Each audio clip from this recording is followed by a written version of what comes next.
I'm Tom Haberstroh, and you're watching our new podcast. It's The Big Number with Dan Devine. Dan, how are you? I'm great, Tom. I'm in our Yahoo New York City studios. I've got a map of New York City behind me. I got the whole city behind me, Tom. Let's put up some numbers. Let's do it. And I got rid of my mustache and my goatee, Pitbull, the costume, Rowdy Piper from last week. We're back, Dan and Tom. Every Thursday, right here on Yahoo Sports. Go subscribe, rate, and review wherever you get your podcasts, and catch us on YouTube as well. Dan, we got to get to the big number this week, which is one of my favorite numbers I've come across in quite some time. So let's get right to it here. This week's big number is 85. That's OKC's defensive rating so far this season once you adjust for league average. And that, my friends, is the lowest figure we've seen through 8 games since 1984, basically when we started tracking possessions at the league level 40 years ago. We've never seen a defense this good at this point in the season. And the big reason is because they got some dogs over there, Dan. They got some dogs between Lou Dort, we knew that, Casey Wallace, Shai Gilgeous-Alexander. Chet Holmgren might be the best rim protector in the NBA through 8 games. And oh, by the way, they went out and got a dog in Alex Caruso in that trade in the offseason for Josh Giddey. And it reminds me of a Phil Jackson quote that he gave to Sam Smith in Jordan Rules, where he referred to the Jordan, Pippen, Horace Grant defense, where they harassed the opposing guards and just destroyed the opponent defensively. He said it was like releasing the Dobermans. Okay.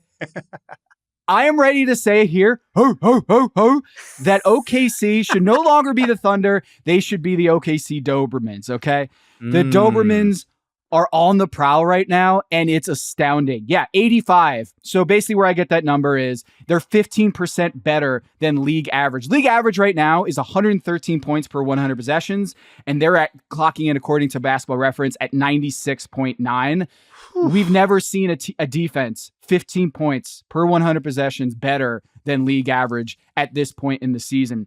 And it's fueled what is basically the best start we've ever seen in the NBA. Is no team in NBA history has come out of the gate with 7 straight victories by double digits. It's never happened until this OKC Thunder team. And I think they've got another gear to go. So, Dan, they don't have Isaiah Hartenstein yet. Their defense is this good. I think offensively they have some room to grow. We'll get into that in a little bit. But they have created so much chaos with Casey Wallace and Shai and forgot Jalen Williams early. J-Dub has been fantastic.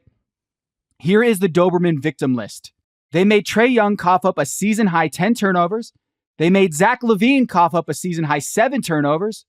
They made the Wagner brothers cough up, yes, the brothers combined, a season-high 9 turnovers. They held Wemby to like the worst game of his life. He had 6 points, 1 basket the entire game. They held Nikola Jokic in that season opener to a season-low 16 points. They held James Harden to a season-low 12 points. They held Anthony Simons to a season-low 9 points. And it's because they're a pick-and-roll graveyard. That defense, with those Dobermans out there, they assaults the opposing ball handler when they're trying to run a pick and roll. This is a crazy stat. OKC, according to the Synergy Sports tracking, the pick and roll ball handler, so be it James Harden, Trae Young, those kinds of players, when they're attacking, they're more likely to turn over the ball than they are to score. That is only one other time in the last 20 years since Synergy has tracked this, that a ball handler is more likely to cough up the ball than to score. The only other team to do this is, of course, the Doberman-like LeBron James, Dwayne Wade, Miami Heat defense. So I know that they had a little bit of a bad game against the Denver Nuggets at altitude where Russell Westbrook went off on them. But I think they are the title favorites at this point. I think they are better than any other team in the NBA. And I think come playoff time, once Isaiah Hartenstein's in the fold, I think people start realizing we should have been paying attention to this way back when they were just destroying opposing offenses. Dan, what do you think about OKC so far? I'm all the way in on this big number. Although we should note Russell Westbrook doing this does feel like a deliberate slap in the face of the Big Number podcast. Although we mentioned him as having challenges as a bench player, put into the starting lineup, and now all of a sudden he's blooming again. So maybe it's we were giving him, as you mentioned, like we were supporting him, really trying to get him into his best role, his best self. That's right. The Thunder, though, I mean, completely on board for this. The number one defense with a bullet, as you mentioned. They are the cleaning the glass strips out garbage time stats, right? And they've had a fair amount of it because they've been won double digits, as you mentioned, the first 7 games. They're allowing 7.6 fewer points per 100 than the second place defense. That is the same as the difference between second and ninth. So they are like a full top 10 away from even number 2 right now. You mentioned sort of the relatives, to league average. Play-by-play stats, PBP stats, does track a thing called relative offensive and defensive efficiency going back to 2000. More or less tracks, like how much better are you than league average in a given season? The best defenses in that span, 25 years, it's like the 04 Pistons and Spurs, teams like the 08 Celtics, the KG Celtics, teams that you think of as the greatest defenses of all time. Right now, the Thunder defense is like doubling those defenses up. So it's completely legit. And you mentioned the chaos creation. Alex Caruso is sort of a great avatar for that. But this was something the Thunder did really well last season. They created a ton of turnovers. They put a ton of pressure on you. Their ball pressure and their pickup points were super high. They have ratcheted that up even another notch so far. The Thunder right now lead the NBA in steals, blocks, and deflections per game. Since the NBA started tracking hustle stats like deflections, which is about a decade ago, only one other team has done that for a full season, and it was the year 1 KD Warriors, which we think of as like one of the best teams of all time. So you add all that up, the way they create turnovers, the way they wreak havoc, the number of guys they've got where they have 5 players who have double-digit steals already, 4 players with at least 5 blocks already, 6 players with at least double-digit deflections already. It's a whole party, and everybody's invited, and it is the kind of party you do not want to be invited to if you are an opposing offense. I'm firmly on board with this. I think this has a chance to go down as one of the great defenses in NBA history, and it takes a masterpiece showing by a guy like Nikola Jokic and the rare throwback game from a guy like Russell Westbrook to even give yourself a chance of taking down a defense like that. Yeah, and this happens all the time, right, Dan, where you have an article or an idea, an angle, and then right before you're about to hit publish, that's right, they have their worst game. The counterfactual presents itself, and it renders your whole angle just completely moot. That's not the case here, because I actually think Denver, what they did to OKC, almost raises the counterfactual to a degree that you're like, oh yeah, they really need an Isaiah Hartenstein on their team because the backup center and the backup center's backup center, like OKC is running their 4th string center for much of this game or going small completely because they don't have Kenrich Williams, they don't have Jalen Williams, the other Jalen Williams, and they don't have Isaiah Hartenstein. And they were beat up on the boards. And I also think they were due for some little bit of regression. So yeah, Wednesday's game was kind of like the creator's curse or the writer's curse. Right before you deliver it, it just kind of all falls apart. But that's not the case here. I actually think Wednesday night's game, the loss to Denver, was a healthy reminder that they need Isaiah Hartenstein. Like people might say this is the Russell Westbrook game, like his revenge game or the Jokic game or Peyton Watson game. I think it's actually the Isaiah Hartenstein game because they were doubling Jokic every time that he got the ball because they didn't want to get Chet in foul trouble because they knew they have no backup to the backup to the backup and they're running 4-string centers out there. With Isaiah Hartenstein, I think a lot of those issues get solved by his rim presence and by his rebounding. And so in some ways, I kind of feel like the Wednesday loss was a reason to actually believe in this team more. I know that sounds psychotic, but to believe in the ceiling of this team more because Isaiah Hartenstein hasn't played yet.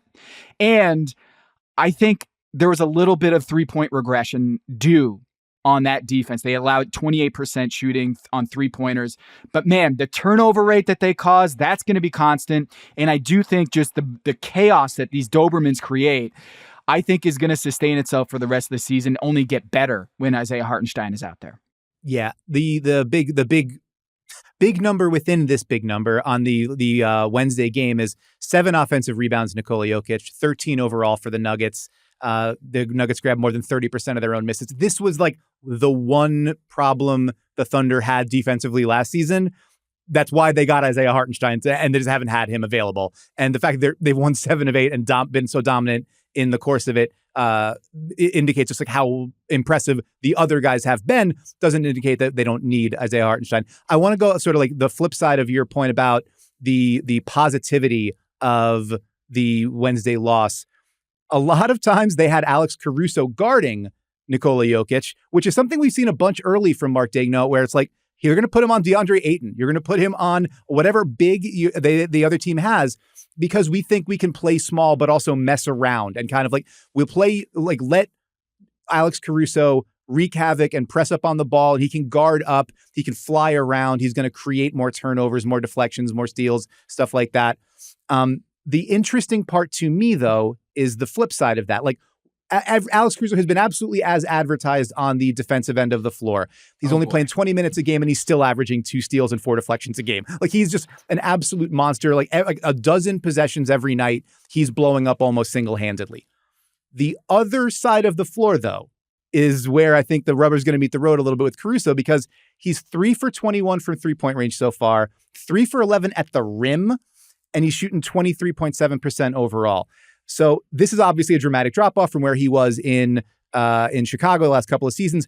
And then opponents can now guard him with bigs. And that was like in the big comeback that Denver had, it was Jokic guarding Caruso and like sitting 10 feet off of him and mucking things up on the inside, which sounds kind of familiar because that was the problem with Josh Giddey, who they traded to get Alex Caruso. And so it's a little early for all this. Like, I'm not saying that there's a huge, like, OKC has an Alex Caruso problem. I'm just saying that's something to keep an eye on, because the Thunder's defense has been lights out, absolutely incredible, better than everybody. The offense hasn't been as good so far, and there are some things that have to get worked out on that end, and I wonder if the Caruso component, some of that might just get cleaned up when Hartenstein comes back, because he's also an elite offensive rebounder. They're going to score better second chance points. They're going to score better finishing on the interior, all that kind of stuff. But it's just something to keep an eye on as we make the case for them being the no doubt about it favorite. 100%. I hear you on that. I think Shai Gilgeous-Alexander quietly has not had a good year. I think he's come out of the gate a little slower than expected. His free throw attempts are way down, almost half of what they were 2 years ago.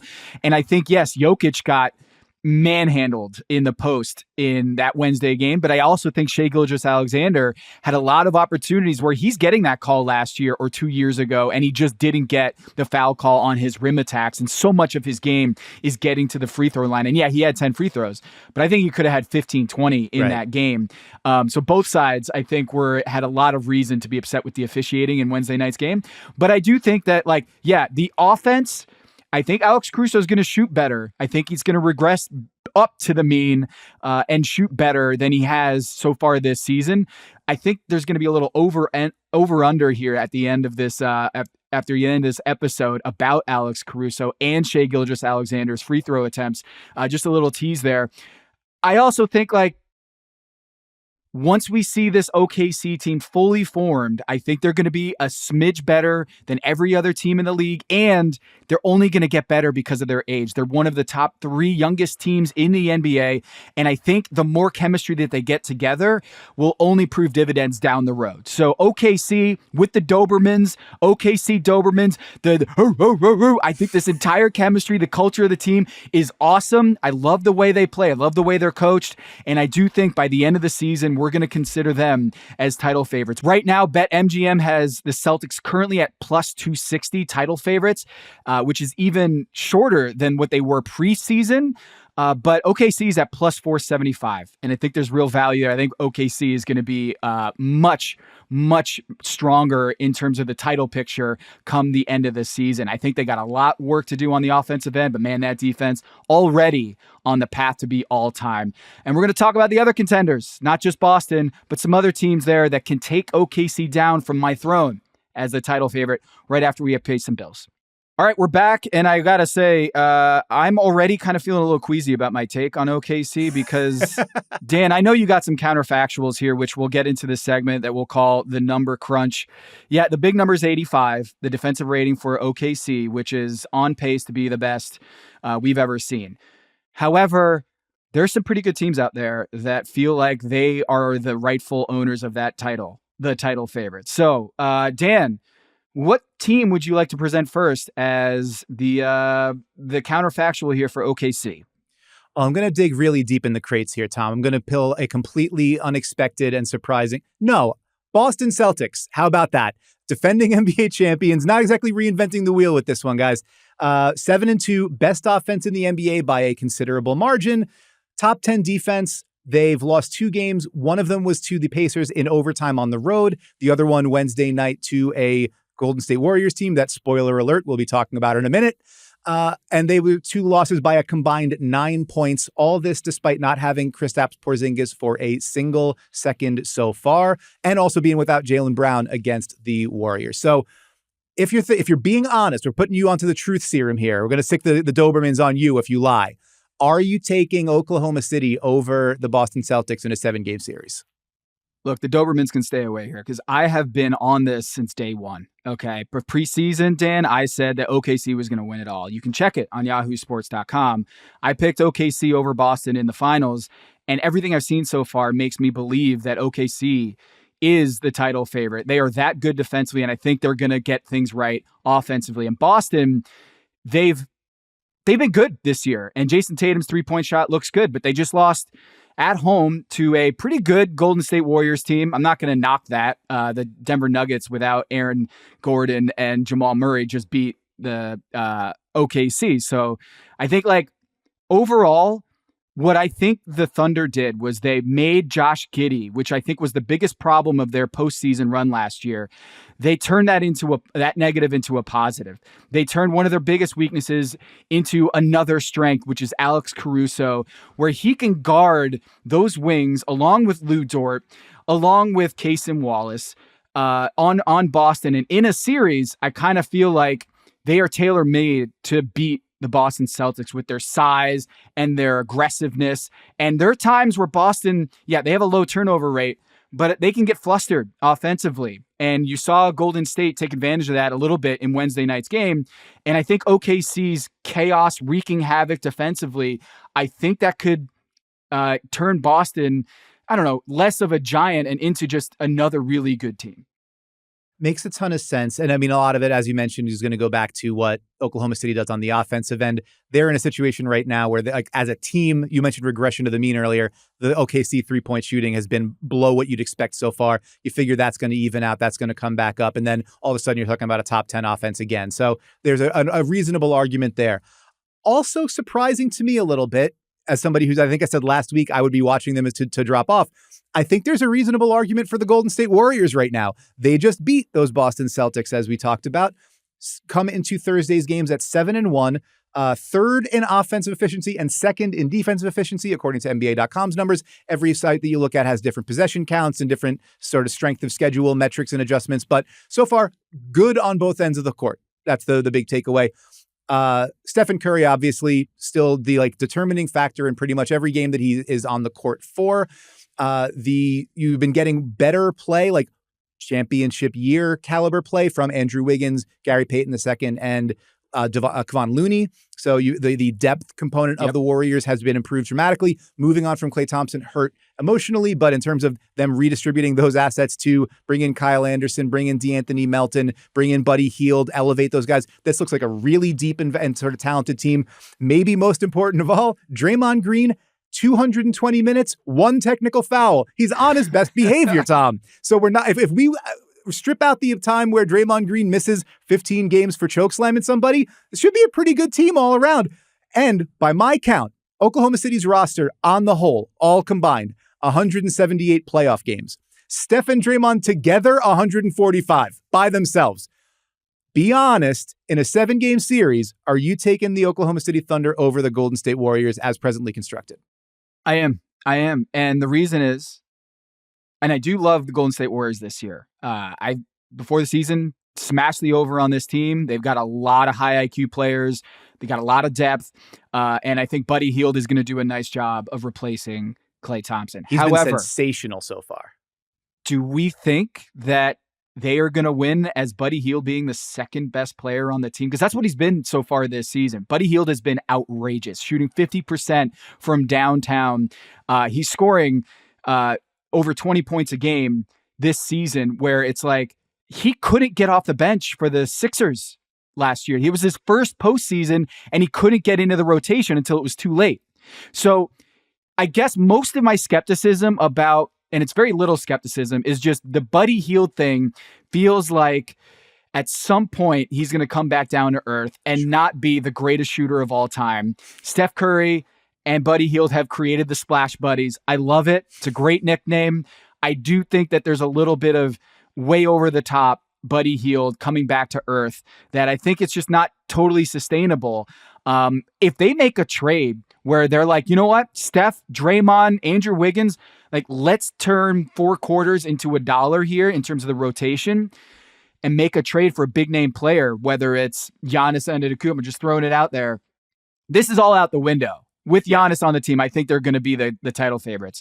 But to me, a lot of their early season surprise has been predicated on Buddy Hield making ridiculous shots. And he's a great 3-point shooter. Over the last few seasons, more threes made than Stephen Curry himself. But I do think that it's a little too over the top for me to buy fully. But I still think they're a legit title contender. This really just sounds to me like a lack of faith in Kyle Anderson. But nevertheless, we move on. Number 3, how about the last unbeaten team in the NBA? Tom, you're fighting Cleveland Cavaliers, all of 9-0 after dispatching the New Orleans Pelicans on Wednesday night. First in offense, 9th in defense, according to NBA.com. Again, possession counts vary, but 2nd and 5th by cleaning the glass, which strips out garbage time. Their core 4, Donovan Mitchell, Darius Garland, Jared Allen, Evan Mobley, all looking healthy, all looking good. Garland looks dramatically improved over last season, which is basically a lost year after he had that fractured jaw and had his mouth wired shut and lost 15 pounds. Evan Mobley looks like a different guy, empowered to do more creating with the ball in his hand. They have been getting, they're generating more corner threes under Kenny Atkinson. It seems like he's being able to push the right buttons. They're getting out in transition more. They're hammering the ball when they're running the ball down everybody's throat. They're getting those third quarter Cavalanches back. Right now, that's the team that has the best record in the NBA, and they look like the most balanced team on both sides of the floor. So, Tom Haberstroh, the Cleveland Cavaliers in a 7-game series, you buying them against the Oklahoma City Thunder? No, I'm taking OKC. Give me the Dogs over the Cavs. Okay. Because I think that even Moondog, does Oklahoma City get Moondog in that transaction? Yeah, I think so. I think we got to do it. I know. It seems pretty wrong to do that. But Dan, this Cavs team, I feel like, have done this before, where we get caught up in their net rating or their offensive efficiency, and then come playoff time, they turn into a pumpkin. And I think that the Cavs, with Kenny Atkinson, have been so much better. They're doing so much more creative things offensively with Evan Mobley, and Darius Garland is back. However, I think actually Cleveland's ascension is an even better reason to think that OKC is going to waltz into the NBA Finals and face, wait a minute, is it Boston? Are we sure Boston's going to beat the Cleveland Cavaliers? Because the gap last year was, the gulf between the Boston Celtics and the next best team in the East was as wide as the Atlantic Ocean, right? But now the Cavs are 2 points behind them in point differential once you adjust for their schedule. They're right there.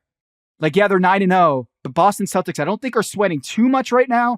But we have to remember, they got to go through Cleveland just to get to the NBA Finals. And last year, it was a lot of injuries. They faced the Indiana Pacers, which had a 2 on the SRS, the simple rating system. They were plus 2 points better every 100 possessions. The Boston Celtics were about 8 points better than them per 100 possessions. Cleveland this year, that gap went from 8 points better to 2. So yeah, in a weird way, I kind of feel like the Cavs ascension is bad news for the Celtics and actually good news for the OKC Thunder. So do you have another contender here that can take OKC down a peg? Well, this is one that I'm increasingly bullish about and more optimistic about. And I'm not sure I'm interested in if you feel the same way. How about the Phoenix Suns? 7-1, tied for first in the West. We've maybe, this is maybe a fool me once, shame on me, fool me twice. We won't get fooled again, whatever, after last season. But they're only 16th on offense right now, but they're 7th on defense. They're looking a lot more like a Mike Budenholzer team. They've punted on offensive rebounding. They're resulting in a dramatic improvement in their defensive rebounding. They're 6th in defensive rebounding rate. Yusuf Nurkic leads the NBA in defensive rebounding rate right now. They're top 10 in the share of shots they're allowing at the rim and behind the arc. They're completely vaporizing corner threes right now. They're plus 7.7 points per 100 with Kevin Durant, Devin Booker, and Bradley Beal on the court, which is an improvement over last year. Kevin Durant still an absolute killer in the fourth quarter. Put up 11 of his 32 in the fourth to take down the Heat on Wednesday night and improve them to 7-1. Everything's moving in positive directions for them so far. Devin Booker and Bradley Beal both playing hard, playing efficient, even in slightly reduced offensive roles. Ryan Dunn has been an absolute revelation as a rookie for them. Kind of like a sudden, oh my goodness, we have a 3-and-D small ball 5/big wing that can guard everybody. Royce O'Neal had a full season is helping out there. Nurkic, as I mentioned, taking, killing it out on the defensive glass and also taking career high number of threes per 36 minutes. This looks like a Mike Budenholzer team. And generally speaking, Mike Budenholzer teams win a whole hell of a lot. So, and they also haven't had Kevin Durant all that often. So in a 7-game series, what do you think about the Suns' chances against the Oklahoma City Thunder? I'm a little worried about the workload for Kevin Durant. Is he going to be in that 7-game series? He's averaging 39 minutes a game. 36-year-old Kevin Durant leading his team in those big moments, winning those clutch games, but also they need every bit of that just to pull out these wins. Their clutch numbers are great, but I also think on the other side of that, it might be a little lucky. Some of those plays, I mean, Jimmy Butler forgot what he was doing at the end of that game. It looked like he short-circuited, like somebody unplugged the controller. Right, and that is something that's like, okay, how much can that be sustainable where their point differential points to more like a 5-3 team on top of the fact that Kevin Durant is trying to do everything and doing a marvelous job of it, but I don't like the fact that he is playing the most minutes per game that he's played since Obama's first term. Like that's where we're at right now. Kevin Durant averaging 39 minutes a game is raising some red flags for me long term. I do like the way they're playing right now under Coach Bud. I do worry about their clutch rating. It seems a little flimsy for me, that record, but I do like the kind of process, even if the results seem a little fluky. Well, Tom, you've bested me again. I've tried to crunch your number and you have come through it uncrunched. You've been undeterred from your belief that the Oklahoma City Thunder should be the number one favorite in the NBA. And who am I to argue with you? I think that defense is absolutely insane. Yeah, the defense is incredible. We got to do some over-unders here and kind of check back in with the over-unders from the previous 2 episodes. So we're going to take a little break here and then play a little bit of Pick'em. It's over-under time. Dan, are you ready? I'm always ready. Over-under on me being ready? Pick the over every time. Smash the over. Okay, well, we've got to kind of revisit the previous ones. The first episode of The Big Number, which you can go back and listen to, talked about three-wheeling centers and whether we believe that they're actually going to start this new trend of taking a bunch of threes. We looked at 5 different bigs: DeAndre Ayton, Anthony Davis, Bam Adebayo, Derek Lively. Isaiah Hartenstein hasn't played, so we'll just forget about him. So far, 3 have hit for me and 2 have hit for you. So on that, we're, I guess, 3 against 2. The one that we've really missed so far is Bam Adebayo. Instead of taking 3.2 3-point attempts so far this season, he's at 2.4. We both thought he was going to take more than that. He's doing a little bit better recently. So check back next week. We will do so. And then last week, I don't feel great about this. Even though I'm 3-0, I had 3 hits on this. I feel like it's trending in the wrong direction. We already hit about Russell Westbrook, and he had an amazing game against Denver. So far, I'm right that the on-court offensive rating for the Denver Nuggets is going to stay underneath 100. That was the over-under line with Russell Westbrook on the floor. After Wednesday night's game, he's checking in at 98.6. So technically, my under on that is correct. You went over. Jokic's minutes per game, I said it was going to be over 37, but he's at 37.9, which is lower than he was last time we did this. So yes, I'm technically over, but the winds are changing here. And also, Jamal Murray got hurt, so this is kind of an asterisk here, but we had put the over-under on his effective field goal percentage of 50%. He is at 43.2%. So you're 0 for 3 on those, but like trending in the right direction here. I actually feel better about where you're at right now on your over-under picks than I am, even though the scoreboard says 6-2 right now. I kind of feel like this is going to even out. I don't appreciate what you're doing right now, Tom, which is that you're being like a gracious winner and you're like, oh, no, but I really, like, I think you're like, I'm just trying to get like you, man. I feel like you're coming up. Save it. All right. I don't need that. Also, I immediately regret saying that I always am ready for this. I was not ready to be completely smacked over the head with my own failures. But we're going to turn that all around because I'm going 3-0 this week. There's no doubt about it. I've never been more sure of anything in my life, including the previous weeks when I was sure about every decision that I made. So let's hear it. Let's hear what we got there this week, Tom. Let's go. The confidence. It's Buddy Hield at the 3-point line. I love it. Call me Trevano. A lot of people have called me that before. Sometimes they call me Treva. Yes. Here's how we get to your 3-0. Okay. OKC win percentage. Here's the first one. Over under 750. So that's approximately 61.5 win team. Last year, they're a 56 win team. The previous over under, I believe the win total for them was set at like 56 before the season, or 56.5. This line is essentially saying they're going to be 5 wins better than they were last year. I'm going to take the over. I think this is going to be a 65, 66 win team this year. So OKC win percentage, over under 750. Where are you on that? I'm over with you on that. Maybe my strategy here is just ape Tom and you go with him since it's his show and he's the smart one about numbers and not just some dope with a map behind him. I would say I wrote our season preview for the Oklahoma City Thunder, and I took the over. I think it was 56 or 56.5 for them heading into the season. I see no reason to go back on that, especially like they are nearing the point where they're going to get Isaiah Hartenstein back. They've been this good without him. I expect them to be even better with him. I expect, as we mentioned, I don't expect Alex Caruso to shoot 23% the entire season. I think some of the other guys that have had a little bit of a rough start to their shots, they're going to get online. And if that offense meets up with that defense at all, they're going to win a ton of games. So yeah, give me the over there. Okay, you mentioned Alex Caruso because that is the second over-under here. Alex Caruso, 7 points per game. It doesn't seem like a high bar, right? 7 points a game from a guy who's probably going to play 20, 25 minutes per game. I kind of flipping and flopping on this one. I feel like it's going to be the over. Last year, he averaged 10 points a game for the Bulls, but right now he's at 2.6.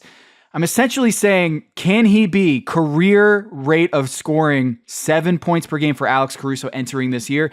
Can he reach that for this juggernaut OKC team? Or do you see him basically embracing that I am a role player? Defensively, I'm going to give it 110%. Offensively, I'll just let everybody else do it.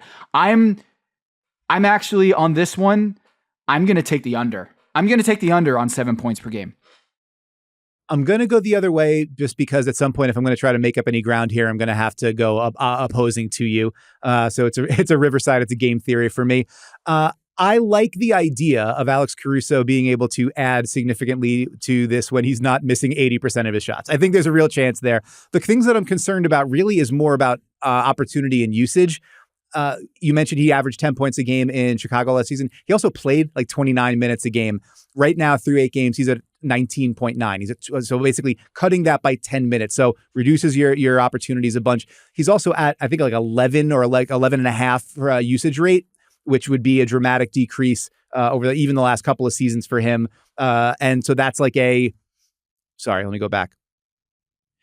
His usage rate right now, it's like 11.7%, which is dramatically down from the last couple of seasons. So if you're using fewer possessions per game and you're playing fewer minutes, I feel like there's maybe a chance for you to drop down. But in the interest of disagreeing with you, frankly, and just go in the other direction, I'm going to say he's going to hit a heater. He's going to start making some threes, and that's going to bump the 3-point shooting up. And all he's got to do then is float above 7. 7.1 gets me there. Alex, let's have it. Come on, help me out. I need to at least get level with this Haberstroh guy. You got to help me out, Tom.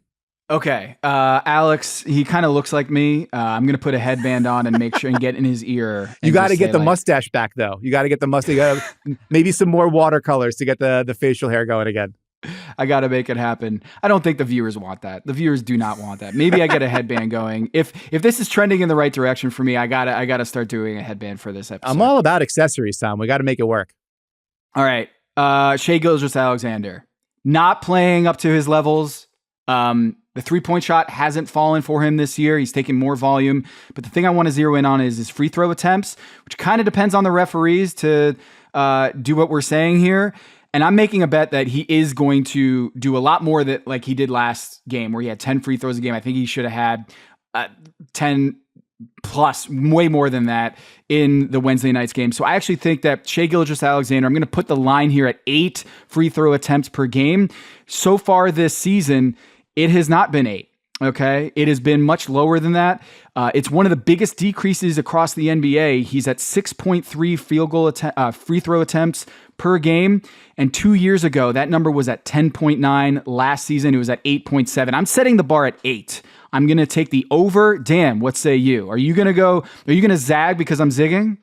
I am going to zag on it, but there's another reason for it. So one component for me taking the under here, as you mentioned, it's 6.3 right now. That would be his lowest free throw attempt total since his second season in the league, before he obviously ascended into superstardom. But in a related story, or perhaps a related story, he's taken 6.1 threes a game this season, including 5.1 pull-up threes a game this season, which is nearly double what he took last season and about the same as Stephen Curry. So if Shai Gilgeous-Alexander is, whether it's an organizational thing, a Mark Daigneault thing, or just something individually that he feels like he wants to do, is just jack up that 3-point frequency. If you're doing that, you're probably getting into the lane less. You're probably getting into the trees less. You're probably taking less contact and drawing fewer free throw attempts. So I think there is a chance that if he's dramatically increasing his 3-point or 3-point frequency, he's going to drop off his free throw rate. So I think that, especially if he's not trading in mid-rangers, which he's still taking a ton of, for more shots at the rim. So this is more of a shot selection issue for me than it is anything else. But that combined with, if the refs are really going to call it a little bit looser on the perimeter, they're not going to give you quite as many of those touch fouls outside, that combined might drop down his free throw inventory. So give me the under. Part of it is I got to zag on you, but part of it is there might be a couple of issues here that are combining to drop that number down. Yeah, he's still taking a bunch of mid-range shots. A lot of them that he took last year now a step behind the 3-point line. He's actually shooting 29% of his field goal attempts are coming at the rim inside 3 feet. Last year, that number was 25%. So it's gone up. His proportion of shots at the rim has gone up. But field goal attempts evaporate once you get fouled. So a lot of those attempts might be actually foul calls last year that are now being counted as field goal attempts at the rim. So maybe some of those high contact plays are not being whistled. So maybe that number falls as we go forward. But all right. I see where you've put the lines have been drawn. I see where you're going on this. We're agreeing on OKC being better than 75% win team. But on the other stuff, we're not seeing eye to eye on that. And we'll check back in next week. We will check back on Thursday on all these over-unders, including Russell Westbrook. Can he sustain 75% shooting from downtown like he did against OKC? I don't see it. I'm going to bet the under on that. No. I mean, there's no way it can ever go in a different direction. Russ, as we've all said constantly, one of the most accurate high-volume 3-point shooters in NBA history. No one has ever said anything differently than that. So I expect that line to just continue going up, all the way to me going from Russell Westbrook being a normal body temperature for his offensive rating to having a raging fever for his offensive rating when he's on the court, and then getting me a little bit closer to you in the standings, because we got to make a jump here. Yeah, I'm gonna be nice to you again. I don't feel good about my lead right now, so we'll see next week where that 6-2 scoreboard looks like. And as always, go subscribe, rate, and review to The Big Number wherever you listen to podcasts. Go check out the YouTube feed. We are taping this on video as well. And I want to give a special shout out here to Emmy, the producer who's working on this episode, and the entire team that works behind the scenes so hard to make this a reality. And we'll be back next week with another episode of The Big Number. Until then, Dan, thank you for being on with me again. It's been a lot of fun.